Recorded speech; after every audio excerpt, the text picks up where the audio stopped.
Hello everybody, this is Fernando for the latest Cryptids and Monsters video. Alright, let's go ahead, let's do another entry here. This one based on one of your newer suggestions.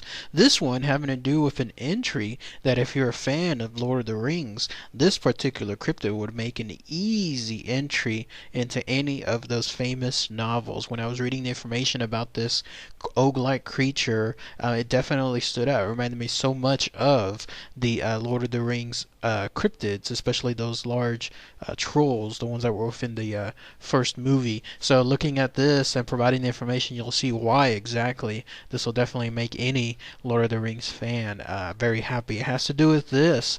You're looking at it now. Is it not basically something out of J.R. Tolkien? It's called the Buggane, and I'll go ahead and I'll provide all the fascinating information tied to this unique creature.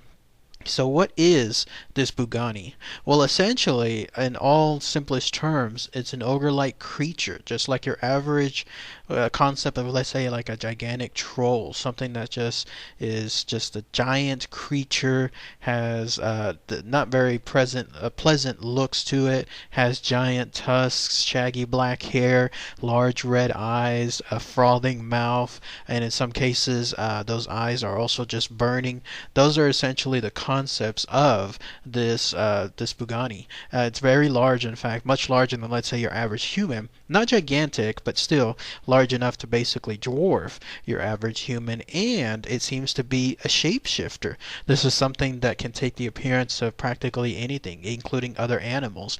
It can appear as a cow, a horse, even some cases a human, and when it does so, they are easily recognized for their long shaggy hair and for their longer than usual nails. But for all intents and purposes, its more traditional look is the one that I was describing earlier.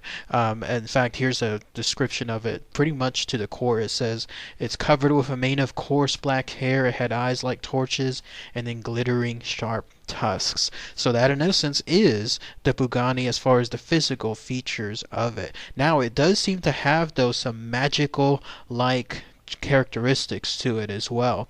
The idea is that this thing, but of course being a shapeshifter, that's one form of magic, but then also it can do other items that can put people in very much danger. Like in some cases, if it looks at something, it can set it ablaze. Also, it can you pretty much set anything on fire, particularly churches. Like if it comes across, let's say, some kind of sacred ground, in this case, let's say it's like a giant church, all it has to do is just gaze onto it, and then it can cause the church itself to set on fire. And also, another thing is it seems to have either some form of telekinesis or maybe just incredible power, because in other circumstances this thing who is not a big fan of, let's say again, sacred ground, can rip off entire roofs from gigantic churches just by itself. So either it's using its own muscle, its own strength to do so, or it can use its own mind to do so as well. I wouldn't put it past the idea of it being able to use its powerful features, including its mind, to create havoc for it. Which ties into another thing about the Buggane.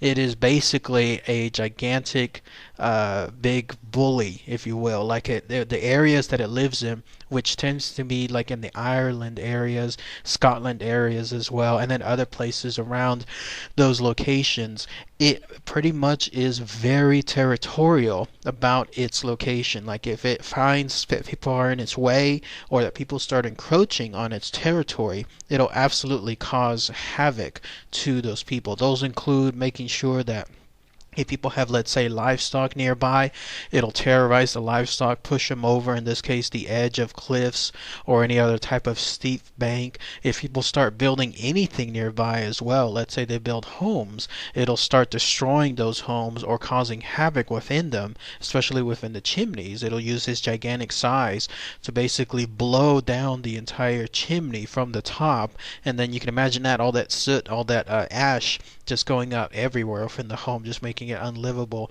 And then in other cases, if you have, let's say, a large field that's being farmed, in this case by some of the people there, it'll be able to take those haystacks and then essentially tear them all open. Like, it'll just create havoc left and right to ensure that its area remains people free, because again, it's not necessarily fond of anybody being nearby it. The interesting thing too is that there seems to be multiple Buganis, in some cases like multiple areas of Buganis. For example, there was one known as the Bugani of Glen May, another one known as the Bugani from Gobnut Scuit, and then another one that seems to be near an area called Craignish, and then the Buggane from Barule.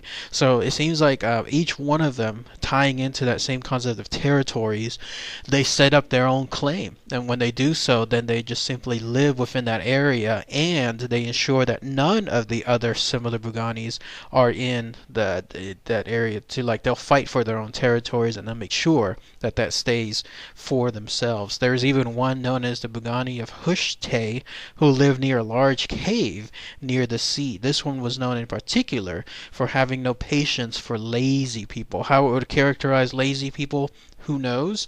But it definitely did not have any much, let's say, a short patience with regards to that. Probably the most famous story about the Bugani has to do with another holy ground of sorts, in this case a church. I don't know how, but apparently a Bugani became a stowaway on a ship heading for Ireland.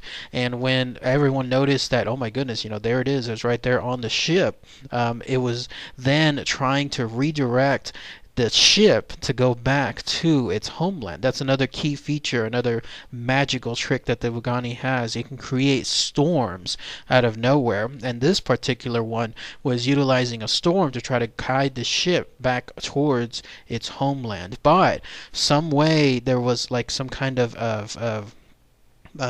holy, I guess, transaction, something that occurred from a Saint Trinian.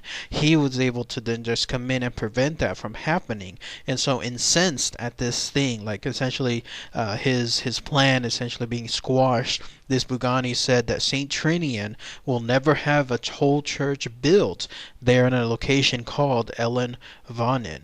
And so every single time there was a church trying to be built in that location in honor of Saint Trinian, then this particular Bugani was there to make sure that the roof was torn off. Now, how he did it, whether he did it himself again or whether he used his mind, that remains to be seen. But at least you're looking at a picture of it now. It's known as the Roofless St. Trinians, and it showcases, if this is true, then the reason why is because of this cryptid. Very interesting too, because if this is again true, you're looking at, in this case, actual damage from a cryptid that survived to this day. Like in this case, this damage, you can see it to this very day, and if you walk in those grounds, then you're actually walking in an area that a cryptid was known to cause that damage. I would love to go visit a place like that and then just marvel at the idea that something like this, a very large creature like this, was able to go there. One last thing about these Buganis that stood out is the idea they're bullies, like I was mentioning earlier.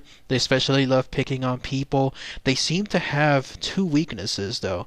One is this, in essence, water. Like, although it can go on a ship that crosses water, these Buganis cannot go into the water themselves. Like, it seems like this is their main kryptonite. They cannot cross any kind of water. So if you're ever being chased by one, or if you know you have you're in an area with some Buganis around, as long as you're nearby some water, then you should be safe. And then another thing is, for them being such big bullies, they also have a weakness for protecting one other magical creature, and those are fairies. I don't know why, but fairies are the Bugani's favorite things in the world. So much so that if there are any fairies nearby, and in essence, like, let's say people hurt them or damage them or just basically cause them nuisances, whatever is the case, if word gets back to these Buganis, they in turn will be so mad